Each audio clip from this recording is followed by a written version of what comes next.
Hi, I'm Ron Hudson, the designer of Podium Q, and today I want to talk to you about how to give great talks using Podium Q. This is our video number 2. So today I'm going to actually walk through giving a talk showing you present mode. And before I do that, I want to show you how to use the timer to set the time for your talk. So I have open here our talk that we made last time. I changed the name to Quick Start 2 because this is the second video. So what you do is you just tap the timer and you select the time that you want. I have it set to 4 minutes right now, and then yellow you set how many minutes out. So at 2 minutes out, when I have 2 minutes left, I want the timer to turn yellow, and then here when I have 30 seconds left, I want the timer to turn red. It's that simple. So you just tap out of that and you're ready to go.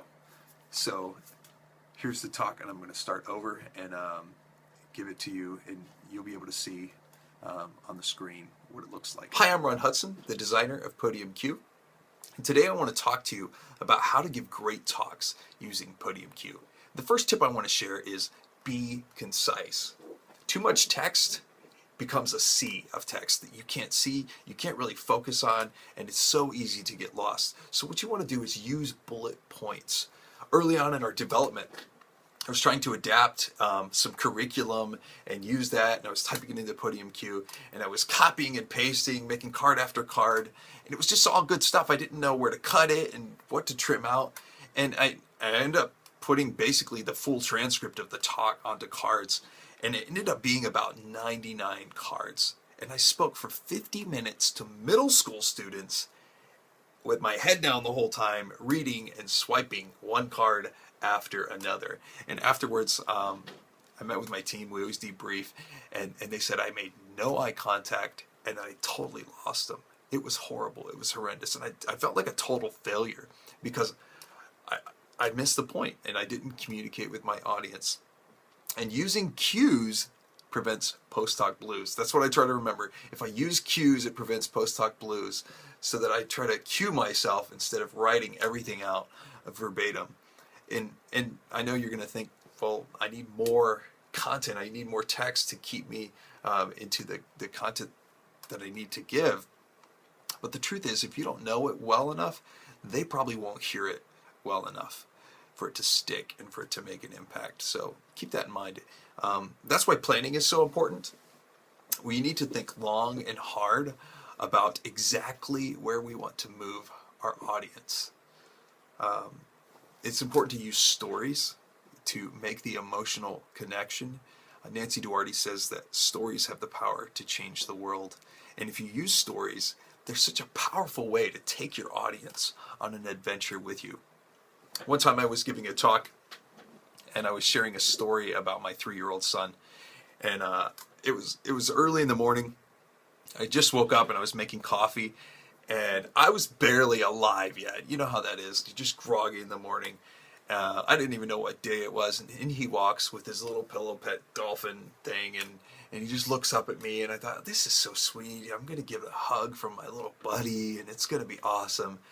And then something happened. It's like a switch inside of him flipped, and he takes the pillow pet, he slams it on the ground, and starts screaming at the top of his lungs. And at this point, I get an instant headache. It's like I'm in World War III. The whole earth is shaking around me, it feels like. And I don't know what to do. And I normally don't negotiate with terrorists, but I'm ready to give this kid anything just to get one more moment of serenity in my morning. And just when I'm ready to fall on my sword, I hear my angelic wife's voice come wafting in from the other room. And she says, "What's your problem? Give him a banana!" And I'm like, what? And I'm like, okay. So I get the banana and I give him a banana, and all is at peace in the world. And it was such an incredible story, and all the parents are leaning in. They're like, yeah, I totally get it. I've been there. And I connected so well with the audience, and I go back to make the point. I look down at my notes and I see this just sea of text. And I pause until I finally just chuckle, give up, and move on to the next big bold point that I see. And I totally missed the whole point of that story and didn't connect the meaning with that whole story. And it was horrible. And afterwards, I felt like a failure. I still think about that to this day. And that's why, and I totally bet you've been there, we've all experienced this as speakers, and You get totally absorbed in the flow of speaking that you completely lose the focus of the point you're trying to make. And that's why in Podium Q, you can build on-ramps. And I use red cards as my on-ramps to bring me back into focus. And I'll even write out the words that connect the story to the point I'm trying to make so that I can say it exactly, which gets me back on track and into my notes.